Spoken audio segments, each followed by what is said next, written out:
ఇక్కడ కూడా నో విక్ ఉంది. బట్ ఇక్కడ మనకు క్లోజింగ్ అనేది కూడా ఇంపార్టెంటే కదా! క్లోజింగ్. ఓకే. ఇక్కడ మీరు అబ్జర్వ్ చేసినట్టయితే ఇక్కడ చూడండి.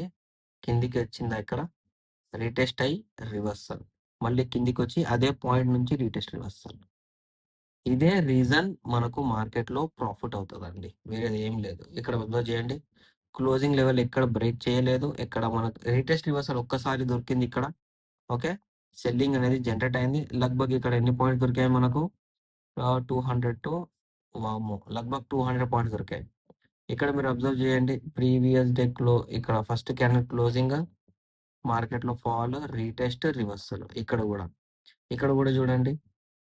ఇక్కడ హై అనేది ఫార్మ్ అయిందా? ఇక్కడ మళ్ళీ లో అనేది ఫార్మ్ అయిందా? ఓకే.